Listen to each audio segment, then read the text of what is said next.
the gift that keeps on giving. Nico Harrison, the GM of the Dallas Mavericks, the guy who authored up one of the more puzzling trades in the history of the sport, he spoke yesterday, and he talked with the media about his decision to trade Luka, and he went on to reveal that he was not aware of the impact that might have on the fan base there in Dallas, and was asked a very pointed question in the middle of the conversation. I did know that Luka was important to the fan base. I didn't quite know it to what level, but really the way we looked at it is, if you're putting a team on the floor that's Kyrie, Clay, PJ, Anthony Davis, and Lively, we feel that's a championship caliber team, and we would have been winning at a high level, and that would have quieted some of the outrage. And so unfortunately we weren't able to do that, so it just continued to go on and on. Why shouldn't you be fired? One, I think I've done a really good job here, and I don't think I can be judged by the injuries this year. You have to judge from totality, from beginning to end. And so I think I have a really good working relationship with Patrick. I think you add in Rick, the leadership that we have is really elite, and you'll see next year when our team comes back, we're going to be competing for a championship. So there's Nico Harrison asked straight up, why shouldn't you be fired? Why should you be fired? By the way,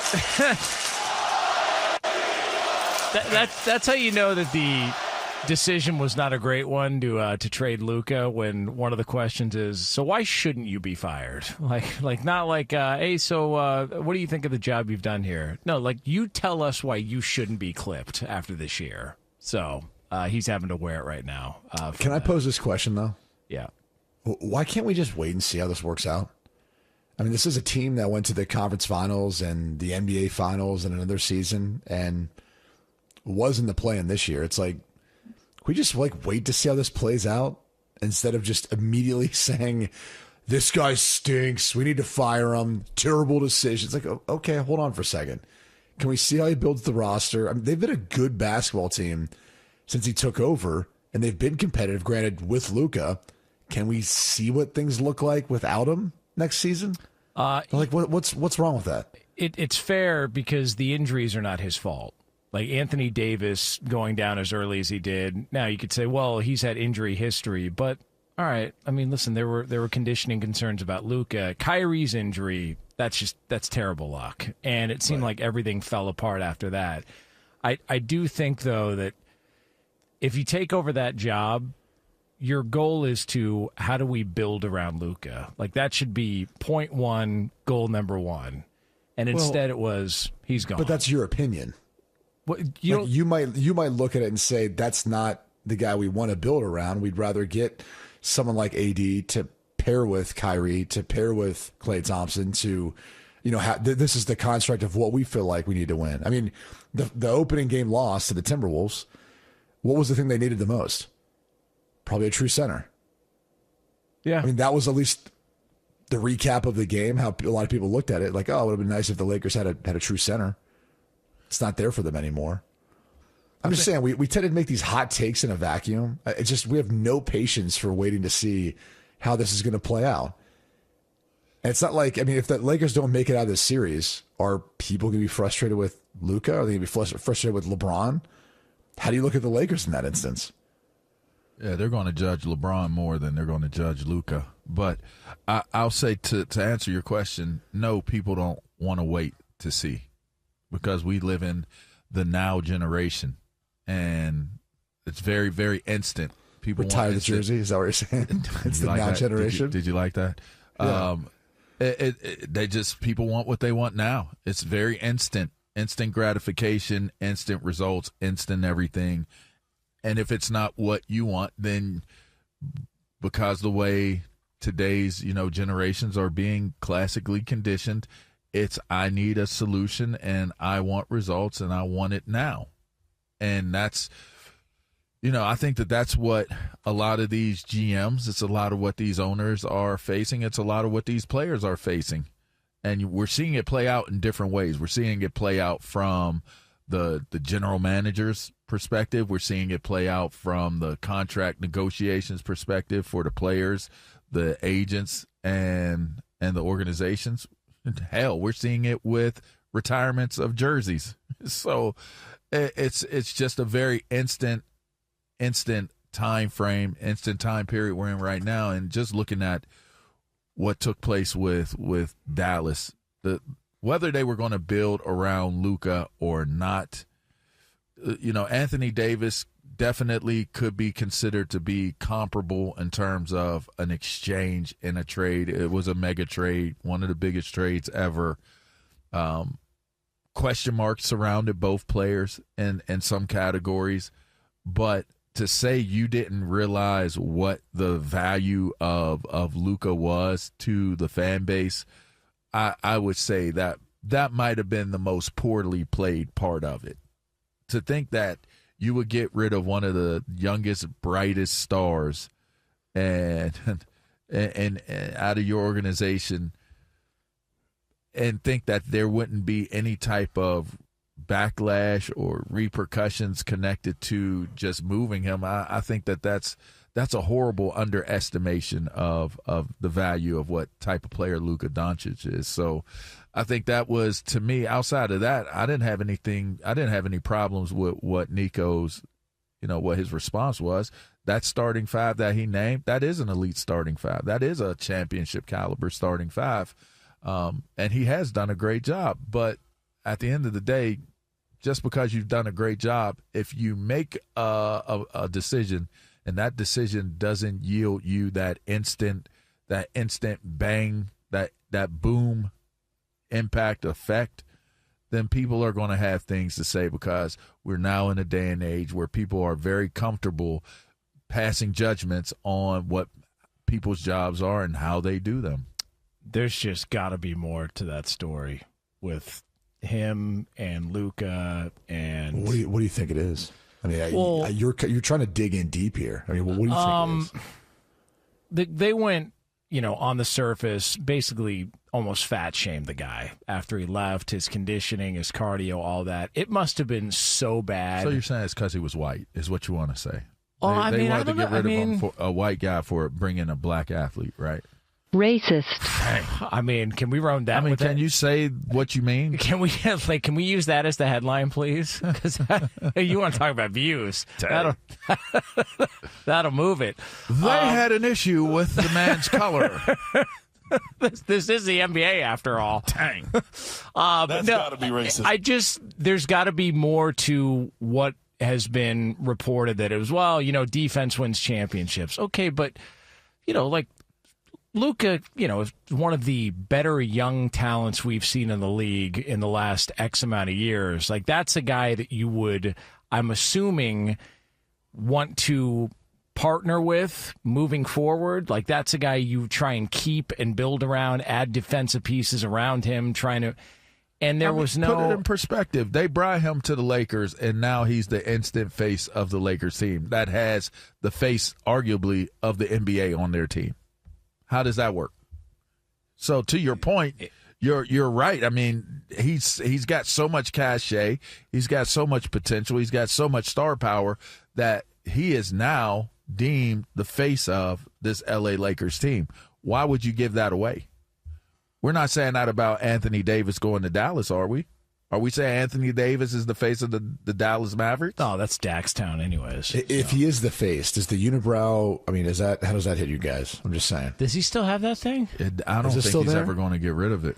I think it is there. I think it has to be there. It's like a tattoo. I'm just saying, if that is the face, like, you just create a V and you just kind of know, like, it's not V for Vendetta. It's V for Anthony Davis's face. That's a great question. Is there anything, like, I feel like that's next to like a booger in someone's nose that you're like, you want to tell them but you can't. The unibrow is the next thing that you're going, man, I can't stop looking at it. Or gap in your front teeth. That's one. Yeah, but there's like a lot of people that have that. Like, we just watched the new Captain America movie with Anthony Mackie. He has a gap. Yeah, he has a gap. Yep. But you don't really notice it. So I don't know. What about an eye beard? You ever seen the people that have those? They got the hair that's underneath the eye, like it grows up on the cheekbone. What? That's a real thing. Eye beards. What are you talking about? You never seen anybody with an eye beard? Yeah, well, it's like it's facial hair in sort of the beard region, but it grows so like high. Caveman type stuff. Yeah, like underneath the eye on your LaVar, cheekbone. have you seen what he's talking about? I actually have to say I have. How would you describe it? I feel like you know who gets it, and it's not so much the eye, but it comes up from the face. Is it Edelman? Is it? Oh Edelman? yeah, Julian Edelman does. Yeah, he's got like that type of facial hair configuration. Isn't that just a beard that just grows like all the way up to your face, like literally your entire face? I feel like it's a pretty easy get. You know, you just get rid of it, like shave that. All I know is at the end of the day, that unibrow has not done anything to keep him healthier than what he has been. That would have been outside of has anything that zapped else. him of his health? I think it does. I think it's like his kryptonite. I think if he were to do something with that unibrow, he would stop getting these injuries. No, seriously. We were being serious. I would say, yeah, you're right at this point. Wouldn't you say if the injury concerns weren't associated with Anthony Davis, you can't have a problem with this trade? Barring any injury concerns about Anthony Davis, you can't have a problem with this trade. Well, I think they could have gotten more. That, like Mark Cuban, one of his initial thoughts was, you know, I thought we could have gotten more. Like there was like either another first. I forget the exact details. But you do know Anthony Davis, a healthy Anthony Davis, might be the best player in the NBA. Yeah, I mean, but that's the problem. It's a big if at this point. Well, that makes the point, right? If he's healthy. Yeah. So you guys feel like with artificial intelligence, the way it's going now, like they'll figure it out at some point, like at the end of AD's career, and be able to save him? Plug him up? I don't know. I don't know about that. I'm just saying that. I mean, why not? Sort of artificial intelligence, just plug him in. Like, go sit in a chair, plug up. Yeah. You know? I mean, that's what all these red light treatments and lasers and all this stuff kind of is anyway, right? Yeah, that's a good point. You said red light district? Did I say red light treatments? Treatment, sorry. Yeah, red light treatment or red light districts have played a part. Sure, why not? Well, they have their own treatments, don't they? I mean, Bobby Orchitz would say they do. That is it is a good point. Elon Musk, with all the advancements they've made AI-wise, like, can't he find like a charging station that some of these players can just? That's what I'm saying. Just dock. Yeah. Go sit on the sideline. They got docking stations right there on the sideline. Hey, will this get me through 82? Yeah. Like some Neo type stuff. You know what I mean? Yeah. The Matrix. I'm with you. Stick it right in the back of his head. I do appreciate that we opened this segment with Jonas wanting to fire Nico Harrison. I mean, I'm just, heads already rolling. No, I don't want anybody fired. I will never. Listen, as somebody who has been fired, it sucks. I never call for anybody's job. It just feels like we're getting to a point. You never do? No, I never. You never do? Ever. Ever? No. Okay. What's the worst part about being fired? Well, it depends on how it's done. Have you ever been fired? Yeah, you have been fired. Yeah. You get cut, then you get fired. Yeah, cut is fire. Yeah. How did that make you feel? I'm trying to think. The first time it happened, I'm about to say it feels different sometimes. Like, well, I was more caught off guard by it because of the timing of everything, and honestly, I had a good preseason, so I was like, oh, okay. And I knew I was going to sign like almost immediately, so it didn't bother me quite as much. In year 8, that's what bothered me the most, because on the way in, when I talked to the Dolphins at training camp, I had a chance to go up and go to training camp with the Patriots. I had worked out with them, and we were talking with them, and I'm like in the players' lounge of the Dolphins, and it was a whole fiasco. Like, my agent was flying at the time, so there was no, like, he was on like a long flight cross country, so there's no way I could call him and talk to him. The Dolphins are trying to sign me, and I'm trying to figure out, like, do I want to do this or do I want to wait and try to go up to New England? Which at that point in time, I was like, it wasn't even about if I was going to make like the New England roster or not. In my mind, I was like, I wanted to be around Tom. I wanted to be like in a training camp with him. I wanted to be around Bill Belichick. And that was when they still had Ryan Mallett. So there's a chance of like, depending on how many they were going to keep. And I knew the system. So all those things were lining up to like this, that would have made way more sense. And at the time I just got married. My in-laws lived up there. So it kind of made sense for our family too, at least for my wife and I. And it ended up working out where I was living in South Florida. So I was like, all right, I'll just kind of stay here and do this. And I knew Joe Philbin as the coach, but the general manager at the time, you know, kind of blatantly lied about just what the situation was and even the opportunity, which, you know, he was, I think, kind of a one and done GM, which was fine. But when he did it, I was just like, it was more of like, I literally kind of scolded him. I was like, dude, just be a man. I'm like, we had a conversation the way going in, and I said, and this was not what you presented it to be. And so I said, I kind of just said to him, I was like, other players just want the truth, man. I was like, that's all this is about. I was like, don't sugarcoat it. Don't try to hide it.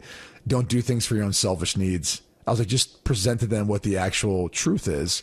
I was like, and they'll be able to handle that. And then he didn't know how to handle that. Like someone actually saying that to him, and he looked like a little bit like petrified. So was what it was. Disgruntled. Do you think you were upset? You think you helped him? You were pissed off? No. They were all fired after that year. Dang. So yeah, I don't think it helped anyone. Dang. Yeah, it's always disgruntled when it's not. You know, that's the go-to for everybody. Which now here's what I'll say to the point of what Jonas made about Nico. What you realize are oftentimes people who are in those general manager positions or even a leadership position, they're out of touch with the rest of us. Like they're not capable of being social or having like sympathy, empathy, having that EQ to be able to relate to people. So in this instance, yeah, it's awful that Nico was like, yeah, I was unaware of how much, you know, well, dude, what? Like how could you be unaware of that? At what point were you unaware of the fact that Luka is one of the best players in the NBA? He's obviously an international player, which even comes with more fanfare and just kind of people thinking he's cool. It's not just like a normal, you know, United States white guy. He's an international white guy. He's exotic. Up top. First off, don't act like that's not a real thing, okay? It is a real thing. It's like Vlade Divac. Everyone's like, dude, he's so cool. He smokes cigarettes like over there right on the corner. But the truth is, sometimes you get those leaders in those positions that do not know how to relate to the fan base. They don't understand how it's going to be received.